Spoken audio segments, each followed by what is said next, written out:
It is imperative that the United States of America takes major steps to ensuring that nuclear power is its primary producer of energy.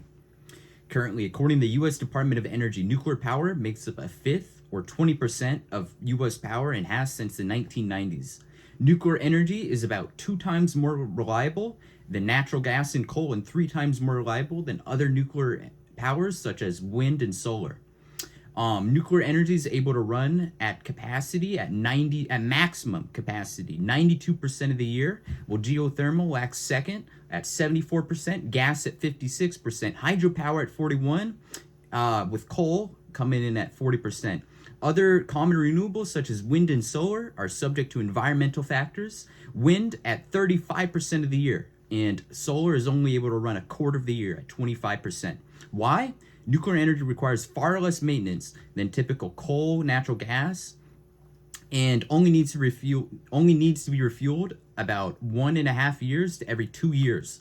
Other renewables such as solar and wind are reliant on factors that would commonly be referred to as an act of God, out of human control, and subject to the whims of Mother Nature. How can you tell a family of 4 during the winter over in West Virginia? They can't afford to keep their family warm. They can't afford to run the refrigerator or keep their family fed simply because it's a cloudy day outside. Now, a competent debater could argue that renewable energies are a developing field, and, well, to give them credit, they'd be correct. But why would you invest hardworking American tax dollars into a field that is untested, still being developed, and inefficient? Batteries are a necessity to wind and solar energy. For example, let's take a look at California. California's renewable production wanes throughout the winter and fall months, as mentioned previously. The amount of storage needed to support the level of energy consumption that the state needs would, quote, drive up cost exponentially from $49 per megawatt hour of generation at 50% to $1.6 thousand at 100% capacity through the aforementioned batteries. Furthermore, this is with the assumption that lithium-ion batteries will have their costs cut to just a third of what they are today. It is futile to argue for such other energy sources. We have such an unacceptable related price and cost, even with these generous and fairy tale cost reductions. World Nuclear Association in 2023, nuclear energy came out to $31.76 per megawatt hour of electricity, a 40% cost reduction since 2012. U.S. Energy Information Administration. Solar energy costs on average $83 per megawatt hour weighted or $36 unweighted.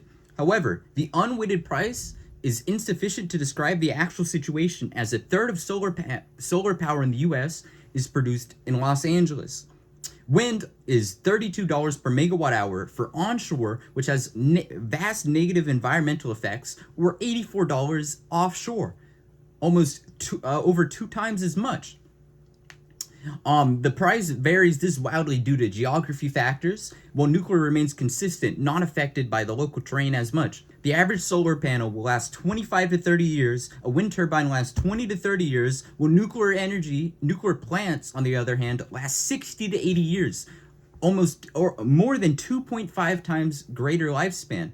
American Bird Conservatory, about 700,000 bird deaths in 2021 due to turbines alone. This number is projected to more than double to 1.4 million projected deaths by 2030. NOAAfisheries.gov. We're going to take a case example of the settlement of Town Brook. Town Brook used to have herring runs of up to 1 million herrings. And since 3 dams have been constructed on that river, we've seen the number dwindle down to 150,000 in just 2 years as a direct result. Since removing the dams, the town has seen a 42% increase in herring population throughout these runs. Simply put, why would we invest in such a disruptive, expensive, and dangerous technology when nuclear energy does all it does but better? On the subject of danger, brown coal costs 32 deaths per terawatt of energy produced, oil at 18, gas at 2.8, hydropower at 1.3, wind at 0.04, nuclear at 0.03, which is only beaten by solar energy at 0.02. Many fearmongers will have you believe that nuclear energy is dangerous, but they do this only to press their own agenda most usually through their investments in either fossil fuels or other renewable energy sources. The first argument you will hear against nuclear energy is almost always to do with the two major nuclear disasters. Starting off with Chernobyl, the most well-known nuclear disaster. This disaster was a result of a flawed design, inadequate training for staff, and a proud and ignorant bureaucracy. Reuters, leaked Soviet doctrines revealed that the Central Committee, which is Soviet leadership, knew of the plant's faults as early as 1982, just 4 years before the disaster occurred.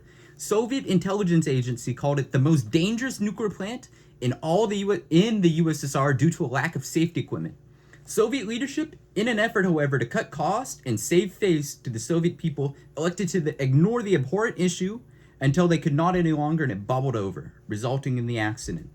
Another case study is Fukushima.